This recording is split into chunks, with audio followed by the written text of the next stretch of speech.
히스테리시스 곡선입니다. 히스테리시스 곡선은 자기장의 세기 H의 변화에 따라서 이 자속밀도 B가 어떻게 변화하느냐에 대한 곡선인데요. 먼저 가운데 자성체를 두고요. 외부 자기장을 가해줄 거예요. 이때 자기장의 세기를 0에서 시작해서 점점 올려줄 겁니다. 먼저 이쪽을 N극으로 S극으로 자기장의 세기를 점점 올려줄 거예요. 점점 올려주면 이 자성체 내부 원자 자석들이 여기가 S극, N극 이렇게 띄겠죠. 그리고 이 내부 원자 자석들이 딱 가장 예쁘게 정렬되었을 때 자성체를 점점 올려줘서 이 내부 원자 자석들이 예쁘게 정렬되고 더 이상 더 예쁘게 정렬될 수 없을 때 이때가 포화 상태입니다. 이 포화 상태에서는 자기장의 세기를 계속 크게 해도요. 자속 밀도는 이 상태에서 계속 유지해요. 그리고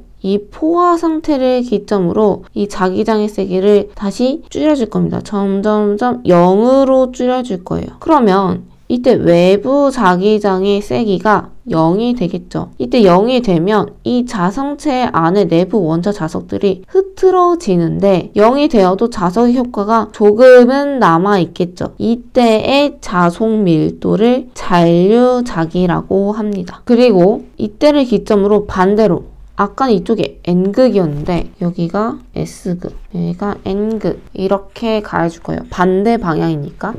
그러면 점점 반대 외부장의 세기를 가해주면 이 자성체 안의 내부 원자 자석들이 흐트러지겠죠. 그러면서 자기장의 세기가 0이 되는 시점이 있을 거예요. 0이 되는 이때에 이만큼의 자기장의 세기를 보자력이라고 합니다. 그리고 아까 반대 방향의 자기장의 세기를 더 세게 해줄 거예요. 더 세게 해주면 아까는 이렇게 정렬됐었는데 이번에는 여기가 S극이니까 N극, S극, N극, S극 이 상태로 예쁘게 정렬이 되겠죠. 그리고 아까와 마찬가지로 더 이상 이 내부 원자 자석들이 예쁘게 정렬될 수 없을 때 이때를 포화 상태라고 합니다. 그리고 다시 외부 자기장을 0으로 만들어줄 거예요. 0으로 만들어줬을 때 이 자성체 안에 남는 자석 효과 요만큼을 또 잔류자기라고 하고요. 다시 외부 자기장의 세기를 반대로 넣어줍니다. 반대로 넣어줘요. 그래서 이 안에 내부 자기장의 세기가 0이 되는 시점, 자속 밀도가 0이 되는 시점에 이만큼의 자기장의 세기를 또 고자력이라고 하고요. 다시 자기장의 세기를 계속 크게 해주면 또 포화 상태가 되겠죠. 그렇게 해서 이런 모양의 히스테리시스 곡선이 나옵니다. 그리고 히스테리시스 손이라는 거는 손실이라는 거예요. 이렇게 자성체 내에 있는 원자 자석의 극방향이 바뀔 때 열로 방출되는 에너지를 히스테리시스 손이라고 하는데요. 이 히스테리시스 곡선의 면적에 비례합니다. 이 곡선의 면적에 비례를 해요. 그래서 영구 자석은요. 이 보자력이 크고요. 잔류자기도 커요. 왜냐면 극방향이 바뀌기 힘들잖아요.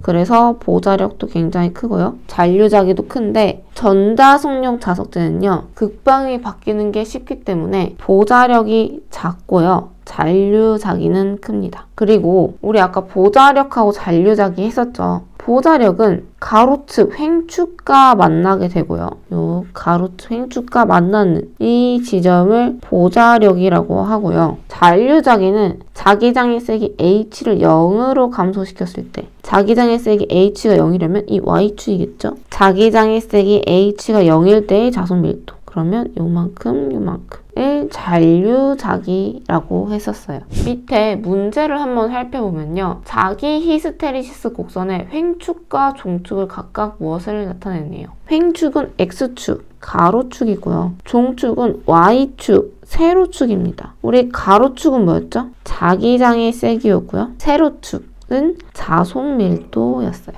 그래서 정답은 3번입니다. 전류에 의한 자기현상입니다. 도선에 전류가 흐르면요. 전류가 흐를 땐 항상 주변에 자기장이 형성돼요. 그래서 이 전류가 흐를 때 이 자기장의 방향을 정의해 준 게 앙페르 오른손의 법칙입니다. 앙페르 오른손의 법칙은 엄지손가락 방향으로 전류가 흐를 때 나머지 네 손가락의 방향으로 자기장이 형성된다. 자기력선의 방향이다. 라고 정의한 것이 앙페르 오른손 법칙입니다. 그리고 이 나사 방향하고도 같아요. 나사가 들어가는 방향이 전류 방향이고요. 나사를 조일 때 돌리는 방향이 자기장의 방향이다. 이것도 앙페르 오른손 법칙. 이거는 앙페르 오른 나사 법칙이라고 합니다. 앙페르 오른손 법칙, 오른 나사의 법칙 다 같습니다. 이번엔 솔레노이드에서의 앙페르 오른손의 법칙이에요.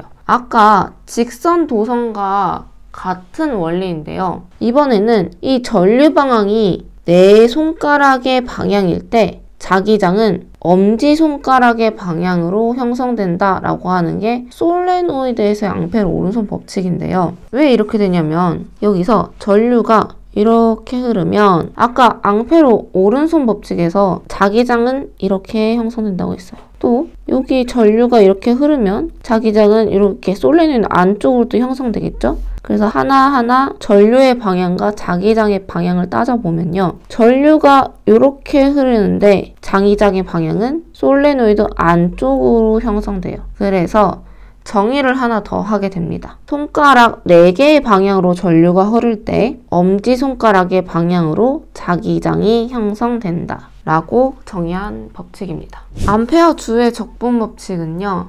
R만큼 떨어진 지점의 자기장의 세기를 다 더하면 이때는 전류의 세기와 같다라는 게 암페어 주의 적분 법칙이고요. 이거는 선 적분인데 얘 지금 R만큼 떨어진 지점을 다 더하면 이러한 선이 나오죠. 그리고 이 선은 원 모양이에요. 그래서 얘는 H 곱하기 2파이 R은 I로도 듭니다. 그리고 이 암페어 주의 적분 법칙을 적용해서 만든 것이 무한장 직선 전류에 의한 자기의 세기인데요. 전류 I가 흐르는 무한장 직선 도체에서 R만큼 떨어진 지점에서의 자기의 세기는 2파이 R분의 I입니다. 이거 뭐냐? 아까 H 곱하기 2파이 R은 I였잖아요. R만큼 떨어진 지점의 자기의 세기를 다 더한 것은 전류였어요. 그러면 이 한 지점에서의 자기의 세기를 구하려면 얘를 2파이 R로 나누어 주면 되겠죠? 그래서 H는 2파이 R분의 I고요. 굉장히 잘 나옵니다.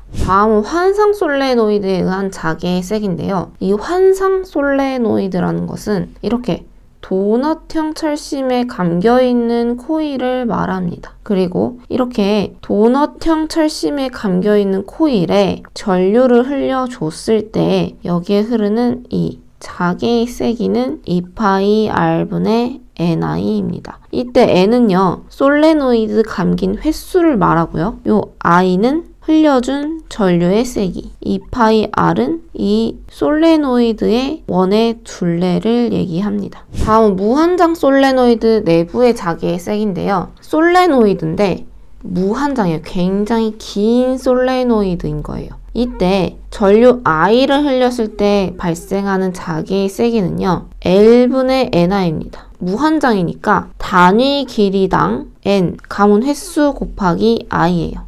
그리고 무한장이니까 단위 길이당이 꼭 들어가 있잖아요. 그래서 이 L분의 N, 단위 길이당 가문 코일 횟수를요. 이 소문자 N으로 표현해 줍니다. 그래서 H는 NI가 됩니다. 디오사바르의 법칙은요. 전류 I가 흐르는데요. 어떤 도체에 전류 I가 흐릅니다. 이때 이 도선을 굉장히 작게 잘라줄 거예요. 아주 작게 잘랐을 때 이 길이 굉장히 작은 길이를 미소 길이라고 하고요. 이 미소 길이에 의한 자기장의 세기 H를 정의한 겁니다. 이때 자기장의 세기는 4파이 R제곱분의 I 곱하기 델타 L 미소 길이 곱하기 사인 세타라고 합니다. 이때의 세타는 이 도선의 접선과 이 위치와의 각도인데요. 자기장의 세기는 이 도선과 90도일 때 가장 세겠죠. 그래서 사인 세타로 둡니다. 그래서 h는 4파이 r제곱분의 i 곱하기